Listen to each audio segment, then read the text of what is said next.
Good morning. Happy Friday. Welcome to today's training, or really a little discussion about HIIT training versus walking. If you do not already know me, it is time we get to know each other better. My name is Dawn Lokowitz.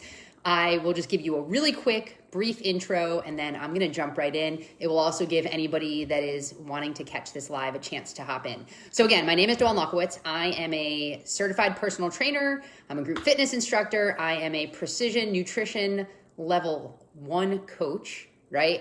And I'm somebody that really struggled with fitness and nutrition once I graduated from college. I struggled enough that after being a college athlete, I put on 40 pounds in less than 2 years.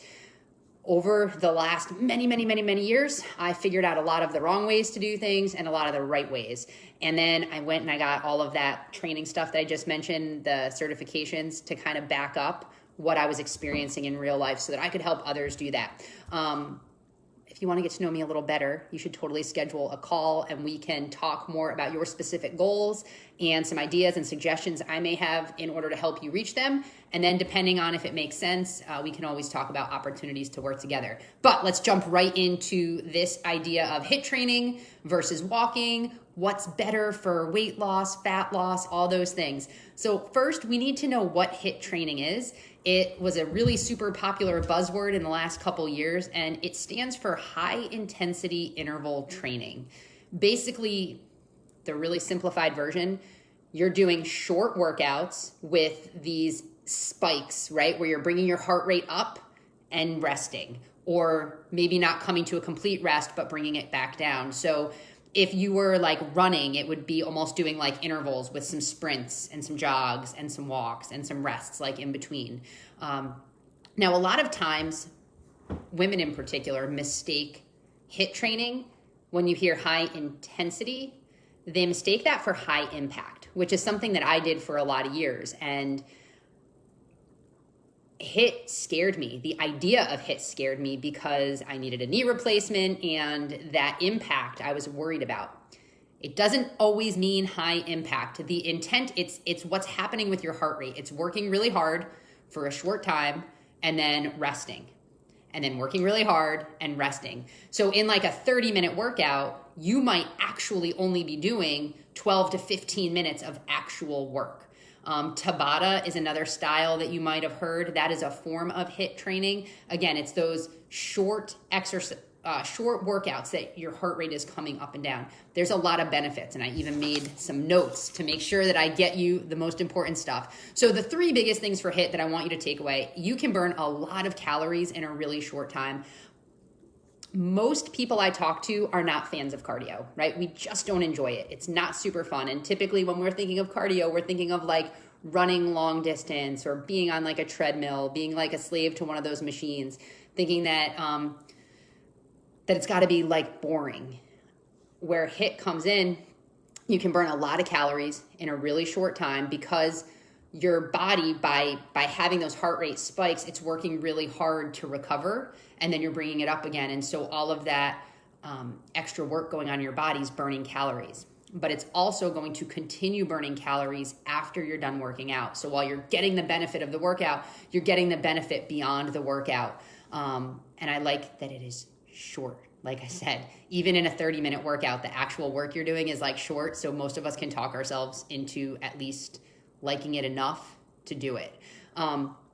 Your metabolic rate is higher for even hours like after the exercise. So that's what I'm saying, where because of the intensity level, because you're working so hard when you are working, it can elevate your metabolism for up to hours after exercise, again, resulting in additional calories being burned after you're done. It does help you with fat loss, right? High intensity intervals produce similar fat loss to traditional endurance exercises. So if you're thinking about somebody that's just going out and running for miles and miles, again, with that smaller time commitment. But it can also, HIIT training can help reduce the visceral fat. And so that's like that fat that's around your abdominal cavity and wraps around your internal organs. So reducing that is like a really good, healthy thing, right? So HIIT training, that's the kind of training, if you are doing cardio, that I recommend. That stuff that's going to spike that heart rate because you get more bang for your buck and you don't have to do it as long, right?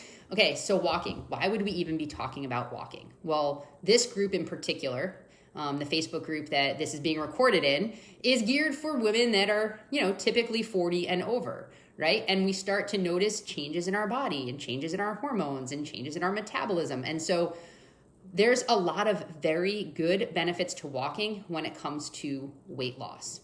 Now, too often we're thinking about weight loss strictly in the idea of calories in and calories out. How many calories are we taking into our body and how much are we working out and getting them out? Now, if you follow me at all and you've watched any of my other trainings, I go into a lot of different detail about the idea of eating less and exercising more, and I'm not going to do that right here today in this training. But I do want to point out that when it comes to our weight loss, it's not just about what we're eating, it's not just about our exercise, but it's also about our stress and our sleep and making sure that our hormones are balanced. When it comes to losing weight, we need to, yes, be in a calorie deficit. So calories do matter. And how we create that calorie deficit is what we're eating and our activity, right? But even if we're in a deficit, if we are not in balance, right? If our hormones are not balanced, then we're not going to see the weight loss that we want. And this is where walking is hugely beneficial, particularly walking outside. The studies that I was looking at, it was specific to being outside. Now, I live in Florida, so I can be outside a lot longer than some of you that I know are following from like the Northeast. Walking is so good for your mental health outside. It helps clear your mind, right? It's a good thing to do. I've been walking a lot the last 2 months. It's been absurd. And it feels really good. It feels good on my body, right? I'm not pounding my joints.